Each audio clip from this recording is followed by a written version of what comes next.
All right, so David Gerber here, Janet Wood, and just doing a refresher on integrity and commitments and expectations, agreements, all that fun stuff. And Mhm. so we're going to do a short video on it. So the thing about integrity for us is the primary emphasis of it is how much it affects workability.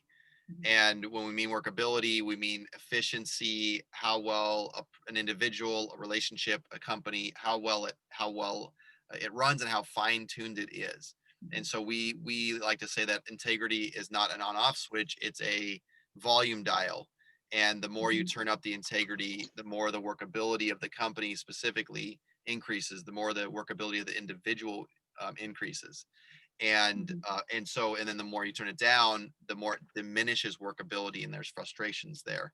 Mhm. And Jen, I know you've used like a bank account analogy. Could you share like a bit about that? I know it's been helpful for me about like when you keep your word to yourself and to others, you put money essentially in the bank account. Oh, yeah, yeah, Yeah, yeah. yeah. Well, or I've used the jar, the empty jar of marbles, Okay. or the jar of marbles analogy, where integrity is like it's the same example that Brene Brown uses for trust, and Okay. every marble is one more kind of like little addition to building your level of trust with yourself. So, and that's basically what integrity is.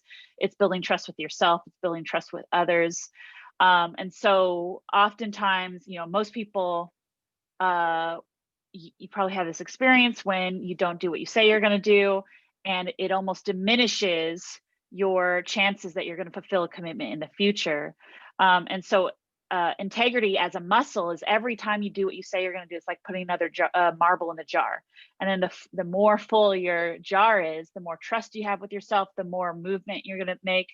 And actually, David, the other example that I learned from someone else in the firm recently was the bicycle. If the bicycle doesn't have good integrity, like the tire's flat or the chain is broken, it's Yeah. not going to go that far. Yeah. And so when the integrity of a bicycle is good, you go further, you go faster.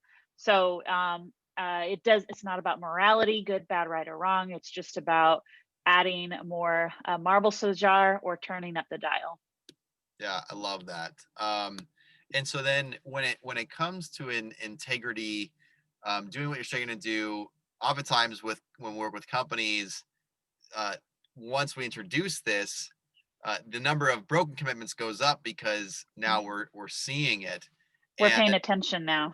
paying attention, and it can be a bit overwhelming at first. And so with companies, we normally invite them to ease into it, so that right away it's going to expose a lot of stuff. And Mhm. a lot of it, what it realizes, people are committing to stuff all day long, all over the Yeah. place.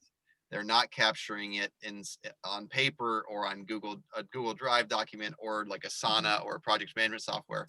So there's Or nowhere. it's not a specific commitment. So Yeah, people are making vague commitments, and then there's, which affects your sense of momentum if you keep breaking vague yeah, commitments. yeah. Mhm. So in terms of baby steps, what we recommend is the first big step is to have a place where commitments are captured. So if it's me and Janet working together, where do we have a place where I put down a commitment and Janet and I both can see it? It's got a deadline, it's assigned to me somehow. So that way, when that deadline comes up, we know if I hit it or not. And it's working out those baby steps of getting that into place. Yep. And usually, once that becomes a well oiled machine, now we just have a place where that's just people are making commitments, keeping them with Mhm. regularity. Which Um, it's a lot easier to have a conversation about a broken commitment if it's actually properly captured and clear.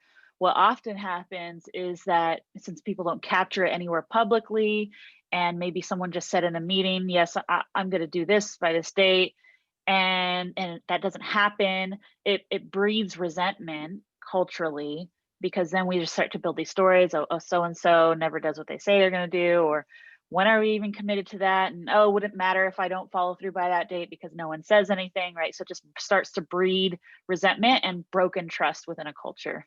yeah. So there's a few thoughts there, and then the last thing we'll talk about in this video is, Jenny, can you share with me? So what happens if I need to renegotiate a commitment, or what happens that's inevitably going to happen, Yep. where I'm going to have a commitment, I'm going to realize either I don't have time, I didn't plan Yeah. well, I made a commitment that I wasn't actually committed to, Yep. flat tire, whatever happens. What Yep. what do we recommend in that area? Yeah, so the biggest thing is, so even just thinking mentally and internally, the beauty about this process is you're practicing becoming aware immediately when you know that you're not going to actually be able to follow through on a commitment. Because oftentimes what happens is people somewhat become aware that, oh, I'm not going to be able to get that thing done by that date I said, but they just wait until after that deadline, and then it becomes a broken commitment, and then it creates broken trust with yourself and with others. So the practice becomes becoming aware as soon as you are aware that, oh, I'm not going to be able to hit this, I overcommitted, or there's been a change in plans, is reaching out as soon as possible to make a request to renegotiate. A key word in there is requests. What we see a lot of people do is we teach them about renegotiation, and they just say, "Oh, I'm going to renegotiate." But the really important piece of renegotiation is the request. Hey, I know I committed to this thing by this date. It's looking like that's not going to happen. Can I make a request to get that in by a different date, or whatever the details are that you're requesting to change? And what that does is that creates trust, because it allows someone in to that potential broken commitment to either push back or give permission and say absolutely. Even if it's up to you, what it does, it that's creates trust, and it allows you to almost filter any potential bullshit internally, because oftentimes we bullshit ourselves. We think, oh, I'm not going to be able to do this. I can't tell you how many times that I've simply thought about reaching out. Let's say I'm thinking about reaching out to David and saying, hey, David, I know I said by Friday I was going to do this thing. And just by thinking through that, I've called bullshit on myself and said, you know what, this is actually going to take 5 minutes. Not a big deal. Yeah. And then I never even have to reach out to him, because I'm holding myself to my commitment, that I am opening myself up to David's pushback. Yep. Because he might say, well, hey, I don't know, Friday was really important. How can I help you? How can I support you? Yeah. It opens it up, and it creates trust. So it's, hey, make a request. Can I renegotiate this commitment? And then that person has a power of saying absolutely, Yep. or I don't think that's going to work, but let me help figure out how we can, maybe David can ask someone else for help, and we still make it happen, rather than we break a commitment, we lose trust. Does that make sense? Yep, yep. And the last thing we'll say for today's purposes is, if you find that you're renegotiating a lot, if Yeah. that's happening, a lot, like even more than, I would say, if you're renegotiating more than 30% of your commitments on a regular basis, then we would invite you to really look at things, and where, maybe you need to parse down your commitments, maybe you need to increase your efficiency, maybe you need to schedule better, something there. But you don't want to be in a place where you're consistently renegotiating all the time, Yeah. because that gets to be, you'll create a reputation for yourself, essentially, because then you'll make commitments and people will be like, well, they're going to renegotiate anyways, or ask for renegotiation, Yeah.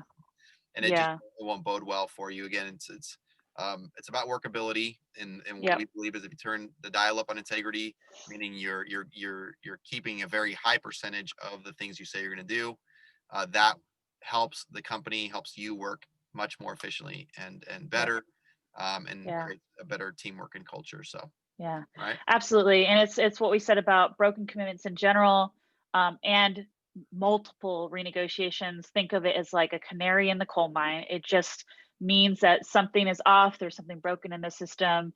There's, your overcapacity, and it leads to wonderful conversations. Yeah. Awesome. All right. Well, thanks, Janet. All right. Yeah. Talk to you later.